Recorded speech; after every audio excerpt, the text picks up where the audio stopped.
sorprendente discurso del intendente Yesa, y a partir de allí comienza el trabajo fuerte de cada una de las comisiones. En mi caso particular me ha tocado desempeñarme en los 2 años anteriores en la de planeamiento y en la de presupuesto, de manera que los temas que tengo en agenda y que compartimos la semana pasada, primero en el marco del interbloque con los otros 5 compañeros de Cambiemos, y luego presentándosela al intendente el viernes pasado, en mi caso decía, tienen que ver con esas áreas del funcionamiento municipal. Algunas ya realizado el trabajo específicamente legislativo, como en el caso del COU y del Código de Edificación, que se actualizaron ambas ordenanzas sobre fines del año pasado. Resta ahora la implementación, la puesta en práctica concreta por el Departamento Ejecutivo. Allí hay, digamos, en espera un operativo importante de moratoria o blanqueo de construcciones, que entendemos es muy importante no solo para el fisco municipal, porque va a permitir regularizar cientos de miles de metros que hoy por hoy no tributan en la tasa de servicios urbanos, y además permitirle regularizar a muchos vecinos que están en una situación informal respecto de sus planos, de su vivienda, y sobre todo en el caso de los cambios que hubo en algunas zonas comerciales, fundamentalmente en Ostende, Avenida La Plata, Avenida España, que tengan también la posibilidad de formalizar su actividad comercial con los beneficios que ello implica, pero también con el concepto de igualdad en cuanto a la competencia con el resto de sus colegas comerciantes de la zona. Y resta también simultáneamente una tarea por parte del Ejecutivo, que tiene que convalidar la ordenanza sancionada del Código de Ordenamiento Urbano ante el Gobierno de la Provincia de Buenos Aires. ¿Cómo se puede cuantificar el tema? Es un tema más que interesante, el tema de los metros cuadrados no declarados.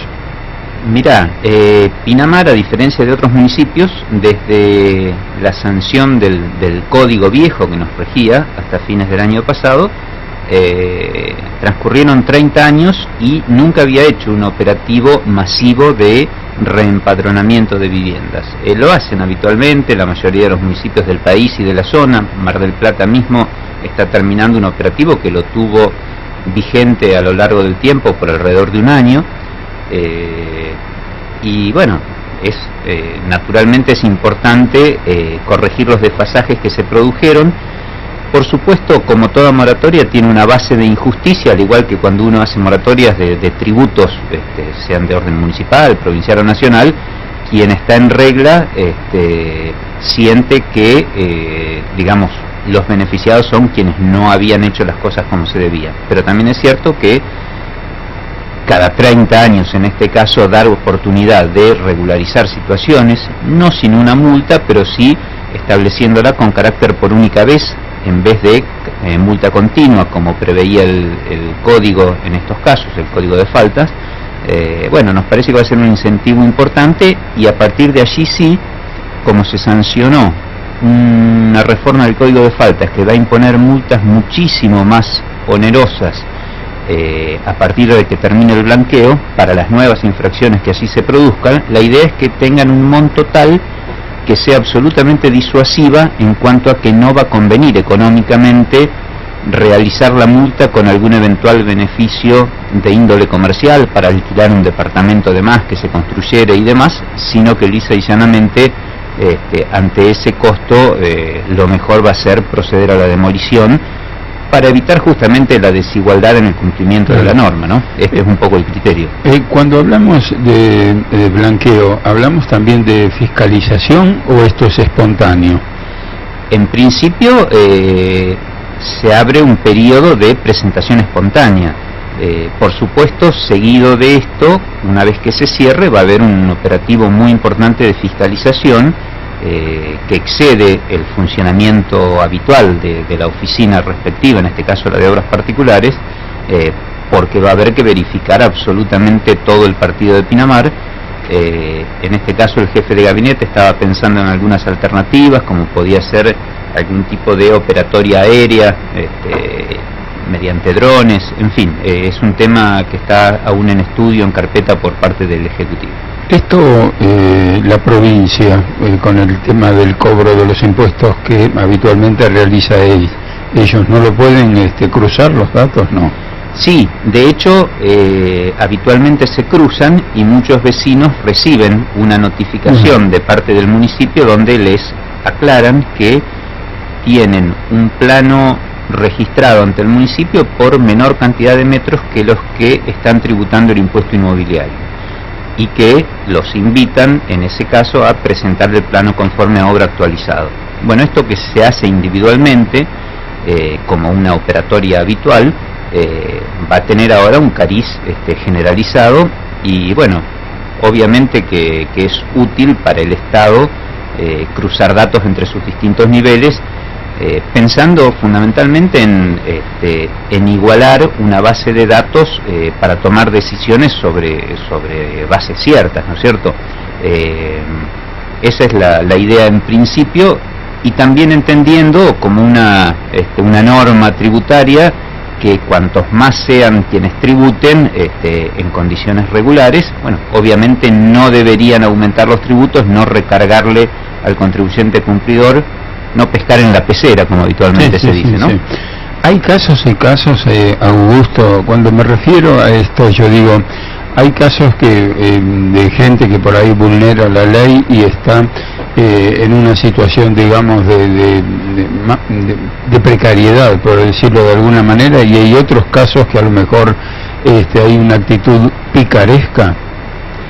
Sí, como en todos los demás órdenes de la vida y de la administración, nosotros pretendemos en este operativo deslindar claramente, incluso mediante la multa o los incentivos que allí se fijan, quien ha tenido que solucionar una situación de índole socioeconómico, familiar, con la construcción adicional de una habitación y un baño, sí, a eso me refería, porque está en pareja el hijo o la hija, y el costo de la tierra en Pinamar sabemos que es muy importante y muchas veces queda lejos del alcance de nuestras familias.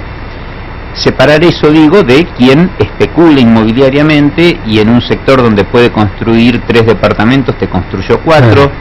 Son generalmente los sectores más cercanos a la costa los que tienen esos inmuebles otro valor inmobiliario, y bueno, allí por supuesto la norma intenta diferenciar ambas situaciones.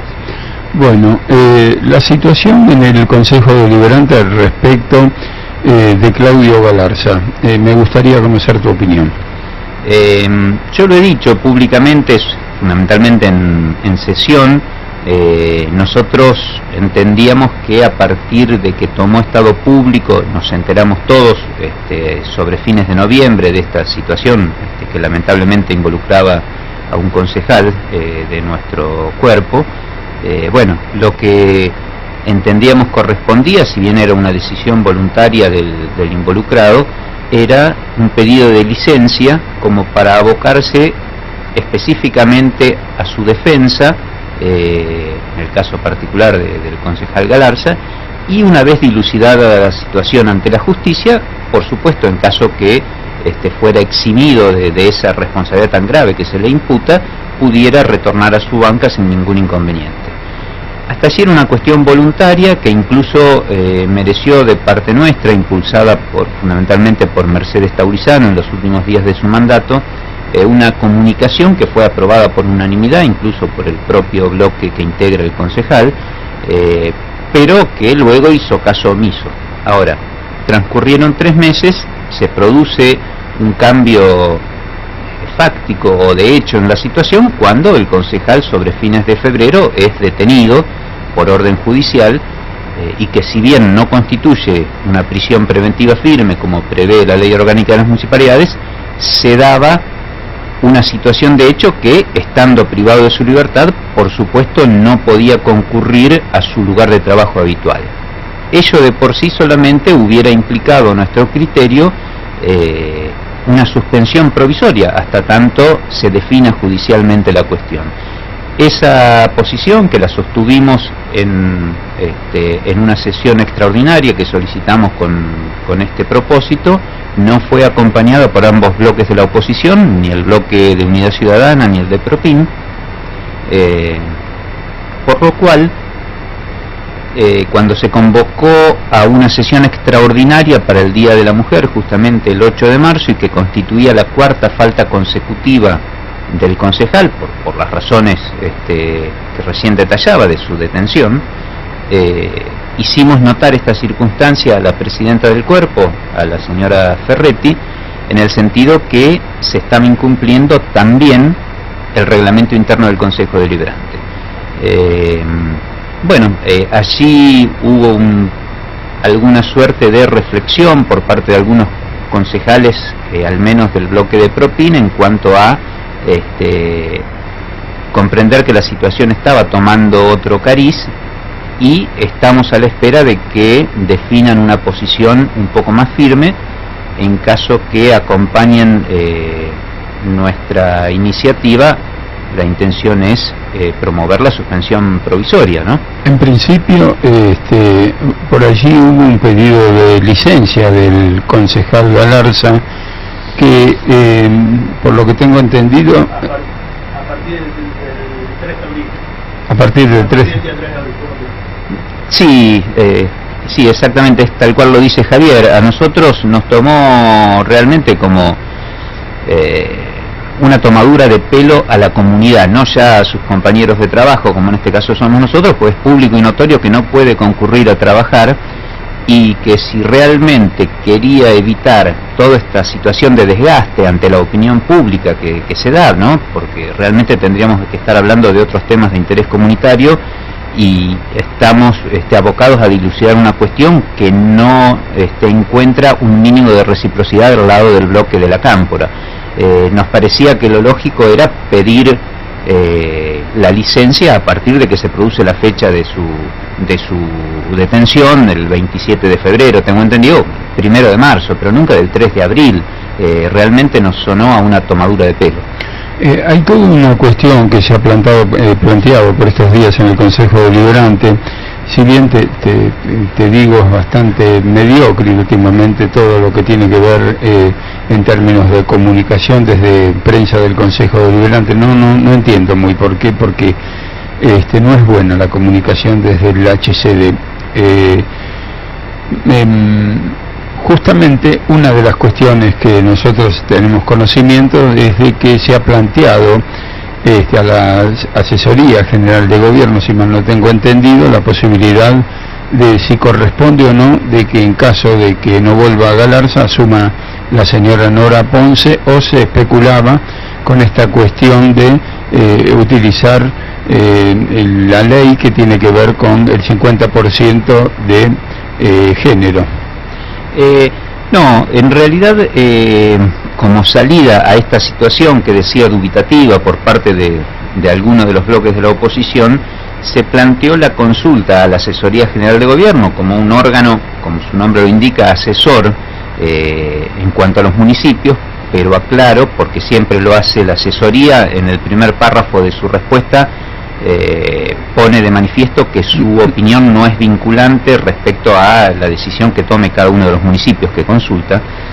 En este caso la consulta era formulada en términos de si correspondía aceptarle una licencia o si correspondía lisa y llanamente promover la suspensión provisoria. No estaba en este caso en discusión la cuestión de la ley de cupos o de género, como se ha dado en llamar, porque en realidad esa es una cuestión que ya había jurisprudencia. Se planteó, para sorpresa nuestra, cuando entre las primeras medidas que toma la presidencia entrante por parte de Propin a principios de este año, cuando pide licencia el concejal Pisolito por un compromiso deportivo y comercial que tenía, que era de público conocimiento, que iba a participar del Dakar, le tocaba asumir, por supuesto, a la cuarta integrante de la lista de Cambiemos 2017, que es Analía Figueroa, y nos plantearon una especie de inconveniente respecto al cumplimiento de la ley de cupo.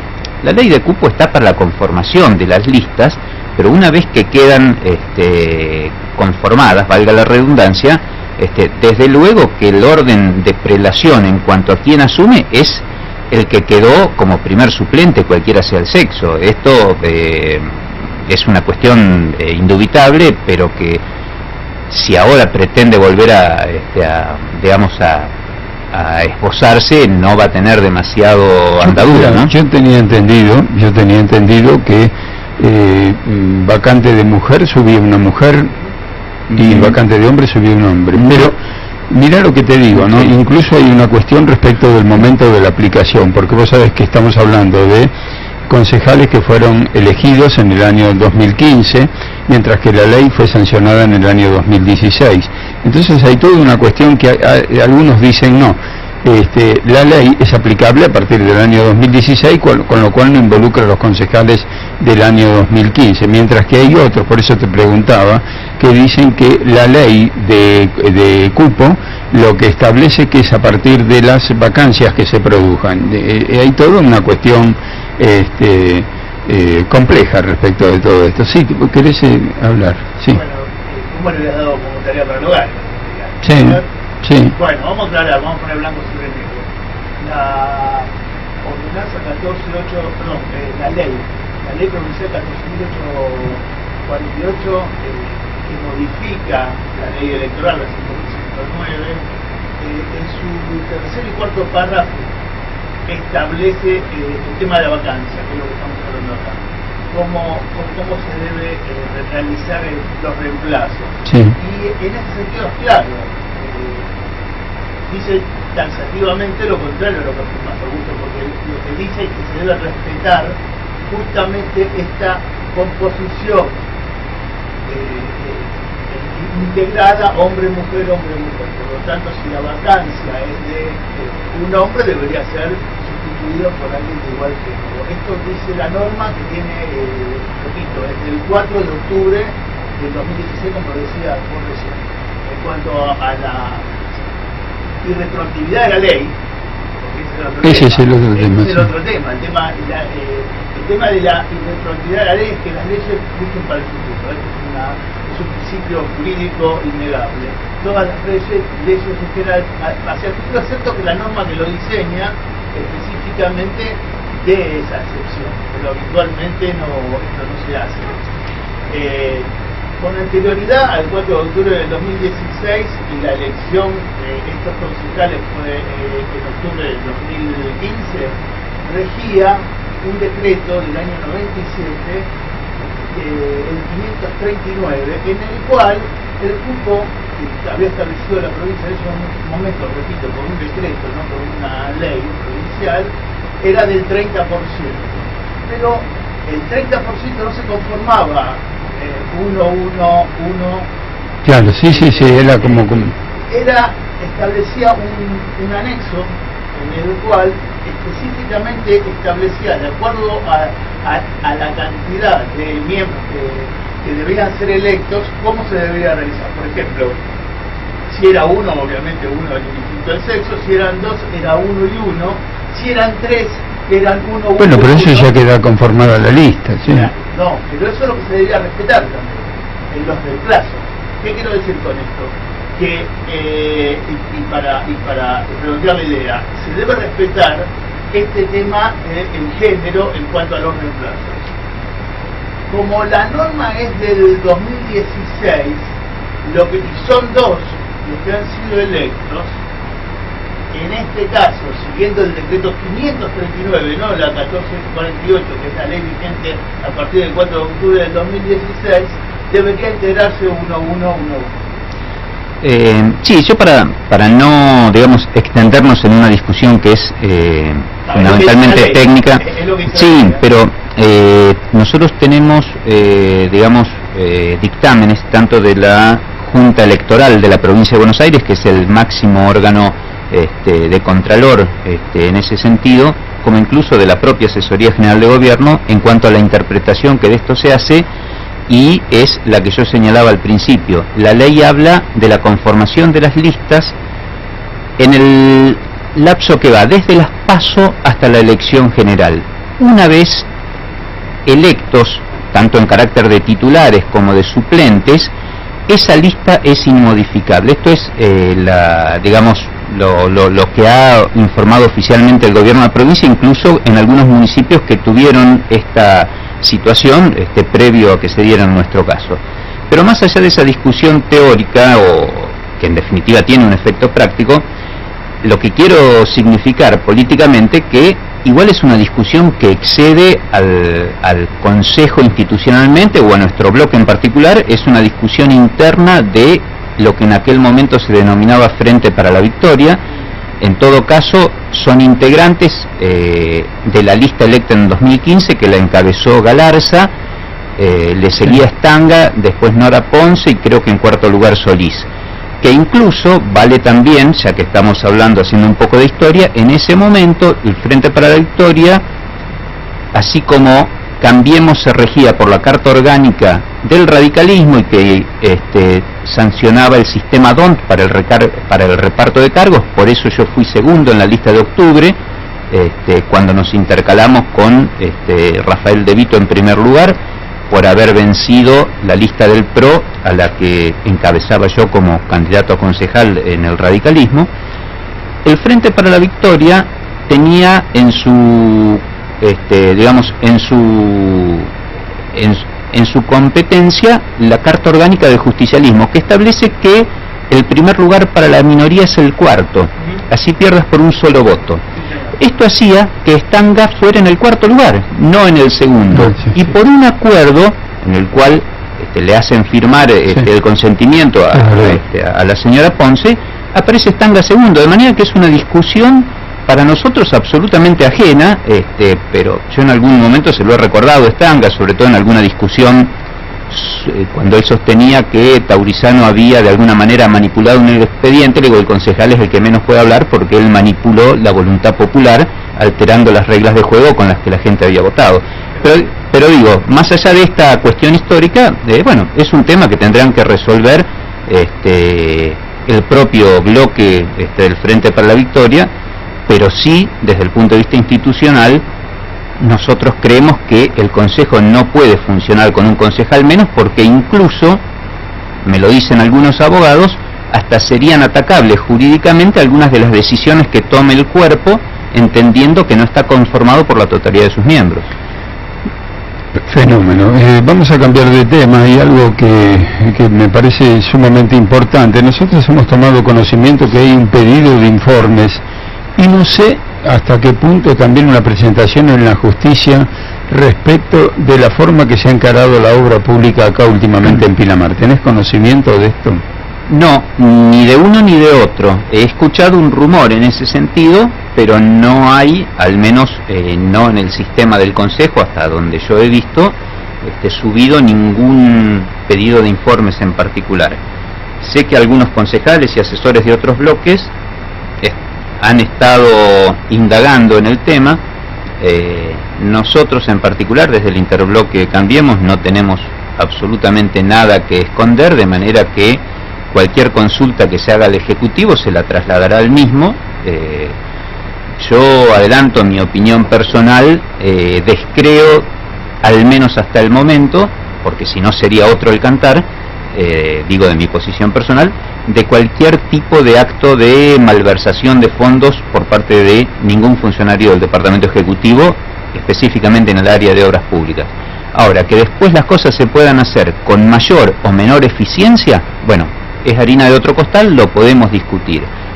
Y en ese sentido creo que lo peor que podemos hacer los concejales del oficialismo o los propios funcionarios del intendente para abajo es encerrarnos en una mirada de que todo está perfecto, de que el 100% de las cosas se hacen bien. Bueno, creo que hay que debatir sobre esas cosas en beneficio de la comunidad, y si hay un error hay que corregirlo. Sí, es verdad lo que decís. Además se vienen momentos políticos, y vos sabés que generalmente por lo menos de mi punto de vista, uno de los grandes vicios estructurales que tiene la política, no solo en Pinamar, sino justamente en la República Argentina, es tratar de, en los momentos claves donde probablemente se empieza a jugar o se empieza a vislumbrar el año 2019, bueno, una de los mecanismos que generalmente tiene la oposición es empezar a buscar a ver y lo de la obra pública yo creo que es importantísimo. ¿Por qué digo importantísimo? Porque lo que está sucediendo en Pinamar no ha pasado, por lo menos desde mi punto de vista, y que coincido con lo que dijo el señor intendente en estos micrófonos, no ha pasado en los últimos 40 años. Yesa dijo aquí, nosotros cuando terminemos el mandato vamos a tener realizada prácticamente todas las obras que prometieron los políticos en los últimos 40 años, algo realmente muy fuerte, y que desde mi punto de vista hay muchísima obra pública que se puede ver en Pinamar. Después está toda esta cuestión de si se pudo haber hecho bien o mejor, o está mal hecha, qué sé yo, como estás explicando vos, ¿no? Pero evidentemente puede haber una postura en este aspecto respecto de la oposición para poner palos en la rueda. Por eso me interesaría saber cuál es tu visión de todo esto. Sí, yo creo que efectivamente es tal cual lo decís. La obra pública que se va a haber ejecutado en este periodo de gobierno de 4 años es la que los pinamarenses esperaban desde hace 40, justamente desde la creación del partido de Pinamar. Esto por un lado está a ojos de todo el mundo, y creo que ante esa realidad la oposición tiene pocos argumentos para rebatirlos.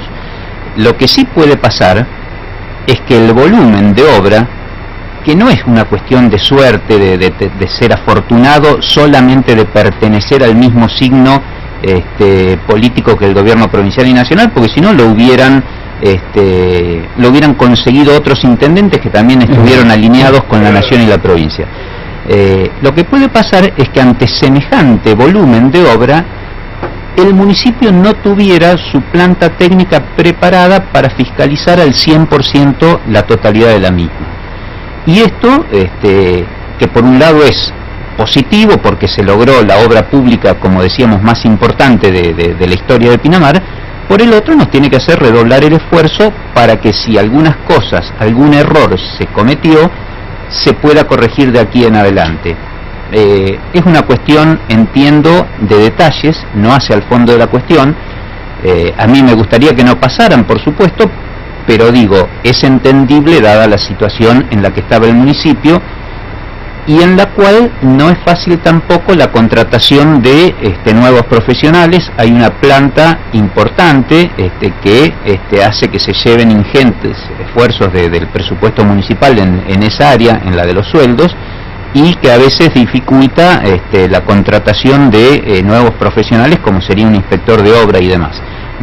Es algo que hemos charlado y que está en proceso de revisión para solucionarlo e ir ajustando lo que aquí se ha señalado, pero digo, el balance es a todas luces positiva en cuanto a la concreción de obra, que todavía falta incluso lo que yo llamo un poco la frutilla del postre, que es el inicio de la planta depuradora, que es otra obra de la cual hablamos hace 30 años, al igual que el Frente Marítimo, al igual que la actualización del COU, eran temas de debate permanente en los que nadie le ponía el cascabel al gato. Bueno, en este caso, el intendente Yesa, viajando y gestionando, porque algunos le critican que viaje a Buenos Aires, que aparezca cada tanto en algún canal nacional, yo digo, un intendente lo que tiene que hacer es viajar para gestionar, porque el presupuesto municipal, aunque este sea un municipio que tiene un presupuesto relativamente elevado, no alcanza para concretar las obras públicas de infraestructura de fondo para el desarrollo del distrito, ¿no? Sí, sí. La última, ¿estás timbrando? Sí, por supuesto, es una modalidad que adoptamos en Cambiemos. No lo hacemos un mes antes de las elecciones, vamos a conversar cara a cara con los vecinos durante todo el desarrollo de nuestro mandato, en el caso mío como concejal, porque además me interesa conocer de primera fuente lo que está opinando el vecino en distintos puntos de la ciudad. Hace 2 sábados nos tocó en Ostende, pero la idea es replicar esto cada 15, 20 días en cada una de las localidades del partido, justamente por esto, ¿no? Lo que hacía muchas veces la tradición política en nuestro país era visitar al vecino 30 días antes de una elección para contarle qué era lo que quería hacer. Nosotros un poco hacemos al revés, vamos a preguntarle cómo ve las cosas qué cuestiones le parece que hay que ajustar en el gobierno, si tiene alguna propuesta para hacer, y muchas veces nos encontramos con la sorpresa que la gente no está tan disconforme. Hablo en el plano local, el plano nacional es otra cosa. La cuestión de las tarifas impacta fuerte sobre los bolsillos de muchos de nuestros vecinos. Sí. Muchos también entienden que era el único camino posible para empezar a resolver el disparate de la situación heredada de tarifas regaladas durante 12 años, y que en algún momento había que empezar, a lo mejor con distinta modalidad. Digo esto, dejo abierto el interrogante. No siempre podés entrar con una motosierra al quirófano, porque afectás a mucha gente, pero digo, en lo local la gente ve que el pueblo está más limpio, más ordenado. Discúlpenme que diga el pueblo, en definitiva somos un pueblo grande, somos 4 localidades. La gente lo ve así, y por ahí te hablan de cosas que hacen